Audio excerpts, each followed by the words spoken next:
Magandang tanghali, mga bata! Magandang tanghali, teacher. Okay, Linons, halili The player. The name of the Father, of the Son, of the Holy Spirit. Amen. Our Father, who art in heaven, hallowed be your name. Your kingdom come, your will be done, on earth as it is in heaven. Give us this day our daily bread, and forgive us our sins, as we forgive those who sin against us. Do not bring us to test, but deliver us from evil. Amen. Father, the Son, the Holy Spirit. Amen. So, bago kayo umupo, ay pakipulot ng mga kalat na nasa inyong upuan. Okay, pulutin niyo muna. Okay, at i-arrange ang hanay na inyong mga upuan. So, maaari na kayong umupo. So, ngayon, sino nga ba ang liba ng klase na ito? Sino ang absent? May absent ba? Wala. Sino? Si Nicolette. Si Nicolette. Sino pa? Si Melody. Melody. Sino pa? Onyok. Okay. Gusto natin yan, ha? Si Jik. Jik. So, sa ngayon, ay di ba may pinagawa akong assignment sa inyo? Ginawa niyo ba yon?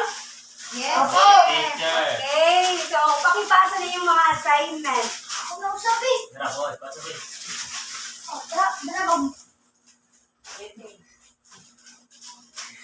Okay. So, akin kayo check pagkatapos ng klase, ha? So, medyo malamya ang klase, di ba? Gusto niyo ba ng energizer? Yes! Okay, so, stand up muna everyone. Sige. So, alam niyo ba yung kanta na ito? Yung Humpty Dumpty na remix? Opo. Okay, so kumanta kayo ha. Na malakas. Hard letter monkey, Humpty Dumpty. Mama ko na doktor and the doctor said, pagbilang kong plato, nakatago na kayo. Kayo po nakaupo, subukan dong tumayo. I wanna be a twinkle star. How the Carabao di bato tenyaw. Okay, so maraming salamat. So, na-enjoy niyo ba yung ating energizer? Opo. Na-energize ba kayong lahat? Opo. Okay, maaari na kayong umupo. So ngayon, may nilagay ako dito na ating babasahin. So ito ay mayroong salita, parirala, at pangungusap. So everyone eyes here. So babasahin natin ang mga halimbawa na ito. Again, 1, 2, 3, go! Nagtanim ng mga gulay. Sila ay nagtanim ng mga gulay sa likod ng bahay. Pagbasa ng bagong aralin. Ang pagbasa ng bagong aralin ay isang mahalagang gawain. So kung nakikita nyo, ito ay may salita, parirala, at pangungusap. Diba ang salita, ito ay ang pinakamaliit na unit ng wika. At ang parirala naman, ito ay binubuo ng, ito ay walang diwa, or hindi natin matukoy kung ano ang kanyang ibig sabihin. At ang pangungusap naman, ito ay may diwa na, or natutukoy na natin kung ano nga ba ang nais niyang ipahiwatig. So base sa mga halimbawa, saan dito ang salita? Nagtanim. So, sa pangalawa, saan dito ang salita? Nagtatanim ng Dito. Ito ay ang pagbasa.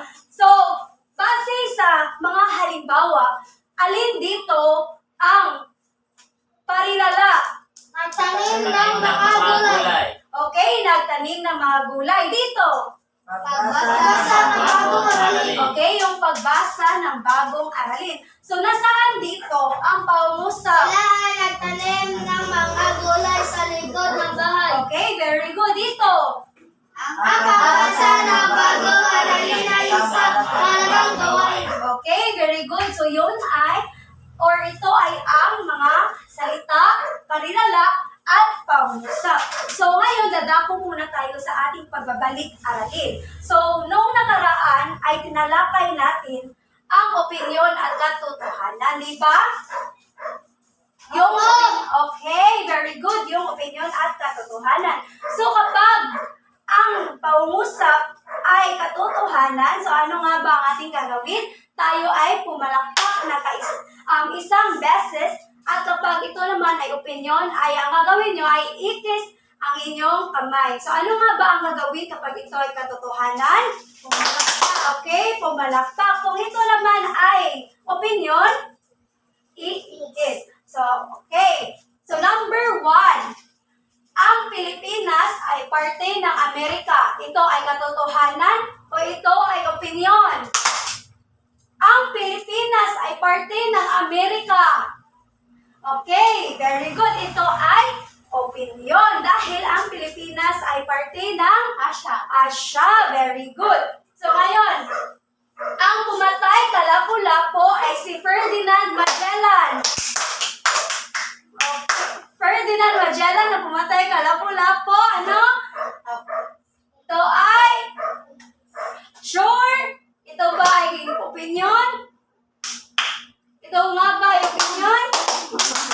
Okay, ito ay katotohanan. So, panghuli, ang Pilipinas ay may 3 pulo: Luzon, Cebu at Mindanao. Okay, ito ay opinion. So, bakit nga ba ito ay opinion? Ito ay Luzon, Visayas, at Mindanao. Okay, very good. So, ngayon, may pababasa ako sa inyong pabula. Ito ay pinamaganda, ang madaldal na pagong. So, babasahin natin ito ng malakas.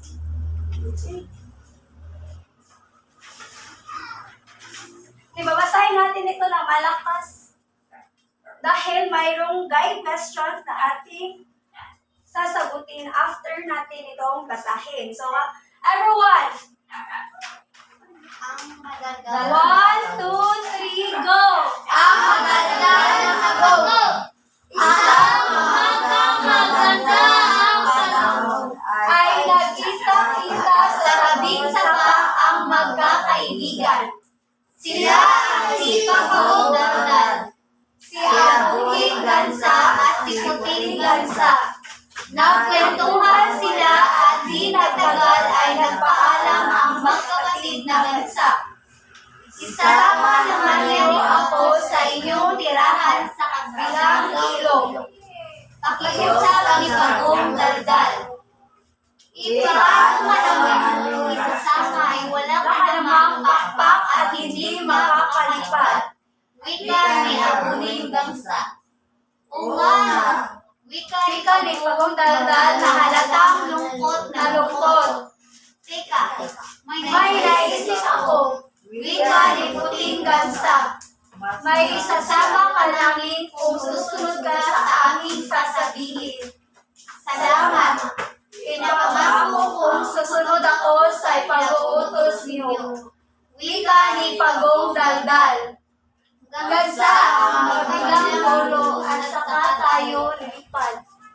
Kaya lamang, ito ang tandaan mo. Huwag na huwag kang magsasalita kung hindi ay mahulog ka at lalagpak sa lupa. O wala. Tayo na. Pagkatilin mo na ang pagpapatpat. Kaibigang Pagong. Wika ni Puting Gansa. Tandaan mo, huwag kang magsasalita. Wala kang pakpak at kapag nakabitaw ka, iyak na lalagpas ka sa lupa. Hindi ako magsasalita. Pangakong muli ni Pagong Daldal. Kinagat ni Abuing Gansa ang isang dulo ng patpat at ang kabilang dulo ay kinagat naman ni Pagong Gansa at sila ay lumipad na. Tuwang-tuwa si Pagong Daldal na nasa ibabaw na sila ng punong kahoy. Wari nakaakyat sa langit ang pakiramdam ni Pagong Daldal.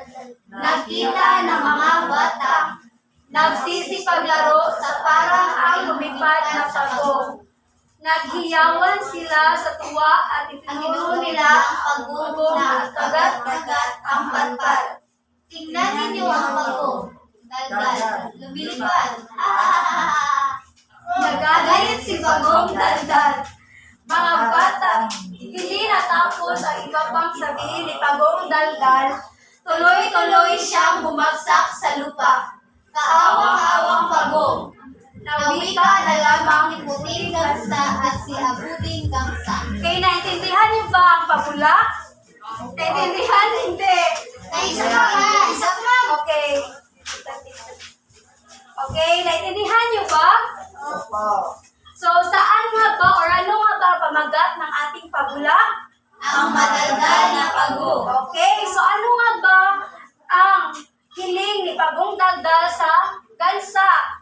Ano ang kanyang hiling o anong nais niyang gawin? Base sa kwento. Ano? Siya ay gustong okay, siya ay gustong lumipad, ngunit hindi ito maaari dahil siya ay walang pakpak. Okay, very good. So ano nga ba ang babala ng mga gansa kay Bagong Daldal? Or ano ang sinabi ng mga gansa kay Bagong Daldal? Na? Tandaan mo, huwag kang magsasalita.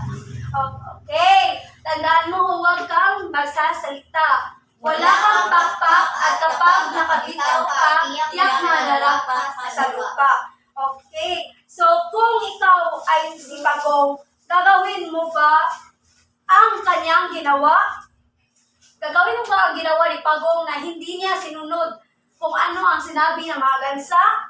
Hindi, bakit? Bakit hindi niyo susundin? Dahil? Baka mahulog sa lupa. Okay, baka ay mahulog sa lupa. Ano pa? Ano pa? Carl, ano pa Carl?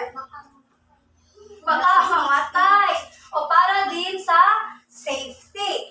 So, paano nga ba nakatulong ang pagsunod ng mga utos, kagaya lamang na susundin nyo ang utos sa inyong mga magulang para sa inyong kabuuan, para sa inyong growth, sa inyong self.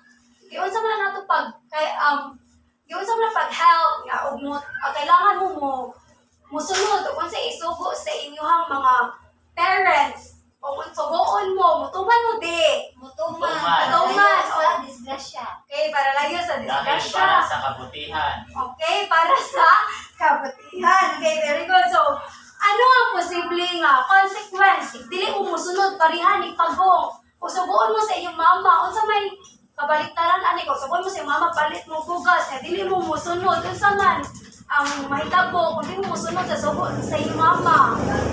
Kulatahon. Kulatahon. Ano pa? Unsa may mahitabo kung dili ka musunod anyang, subuon ka sa iyong mama. Kung kasabaan. So, base sa ating pabula, ano ang aral na inyong nakuha? O sabi nakatunan ninyo ani sa kaning madaldal na Bagong.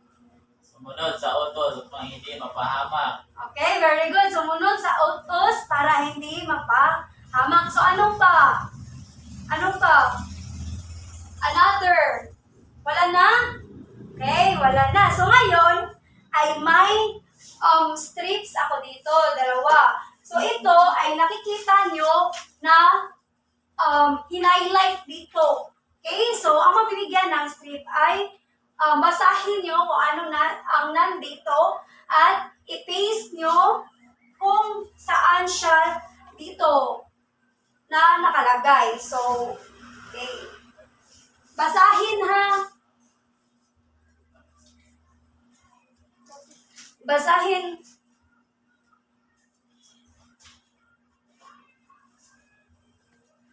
Okay, Carl, ano ang inyong napulot? Nagpaalam. So, saan dito si nagpaalam? Okay, i-paste.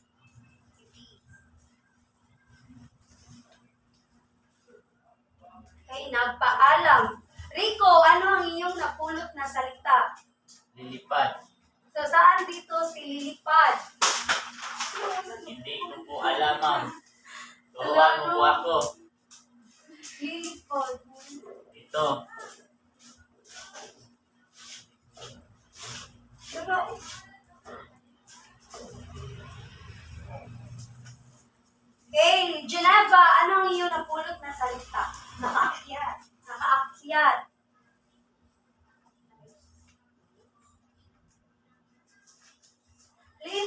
Ano ang iyong napulot na salita? Kakagatin. Kakagatin. So, saan dyan si kakagatin?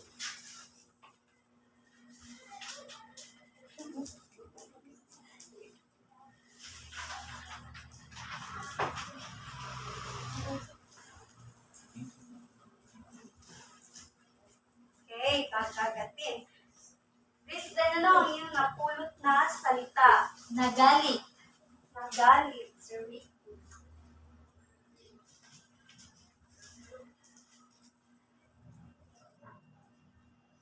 Okay, so ating basahin ang mga naka-paste na mga salita or yung nabunot nyo na mga salita. 1, 2, 3, go! Napaalam. Kakagatin. Napaakyat. Lilipad. Nagalit. So base sa mga salita na ito, ano nga ba ang ating tatalakayin ngayon? Ito ay patungkol sa mga ano? Okay, ito ay binubuo ng salitang ugat. At ano pa? Ito din ay mga may Pangungusap. pangungusap. Ano pa? Parirala. Ito ay binubuo ng mga panlapi. No? Ito ay binubuo ng panlapi at salitang ugat. So, base sa inyong nakita dito, paano natin nasasabing na ito ay may salitang ugat?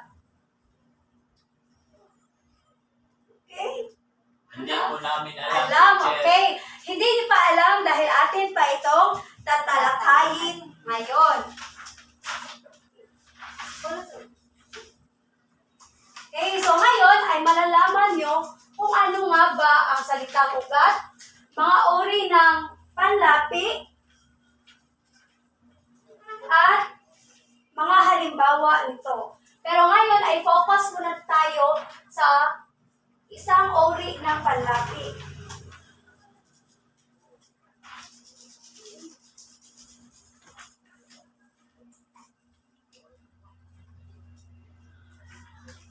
Okay, so ating babasahin kung ano ang salitang ugat.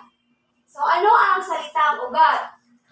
Ang salitang ugat ay payak na anyo ng isang salita. Ito ay mga salitang buo ang kaisipan. Ito ang pinagmulan ng iba pang mga salita. Halimbawa, lakad, kanta, sulat. So pag sinabi nating salitang ugat, ito pala ay salitang buo ang kaisipan. So hindi natin ito ginagamitan ng mga panlapi. So kagaya nito. So kung ang salitang ito lilipad, ano ang salitang ugat nito? Lipad. Okay, ito ay lipad. So kung ito namang salitang ito, nagalit. Ano ang salitang ugat ng nagalit? Galit. Okay, galit. So, no, ganito, ito ay payak na salita. Hindi natin ito nilalagyan ng panlapi. So, kapag ang salitang ugat ay kinabitan ng panlapi, nagbabago ang anyo at kahulugan nito. So, ang proseso ng pagkabit ng panlapi ng salitang ugat ay tinatawag nating paglalapi o pagbubuo ng salita. So, dahil ang salitang nagalit ay mayroon ng nakaput dito na salitang na, ito ay tinatawag na nating may lapi. O ito ay tinatawag nating na paglalapi or nilapian na siya. Dahil kapag sinabi nating salitang ugat, ito ay payak lamang. So kapag ito ay kinabitan natin sa unahan, ano kaya ang tawag nito? Kapag ang salitang ugat ay nilapian natin ng salita na nasa unahan, ano ang tawag dito? Ito ay Lapi. Ito ay unlapi. So bago pala iyan, ay ang panlapi ay makataga o pantig na itinagdag sa salitang ugat upang makabuo ng salita or bagong salita. May tatlong uri ito o ang panlapi. Ito ay unlapi,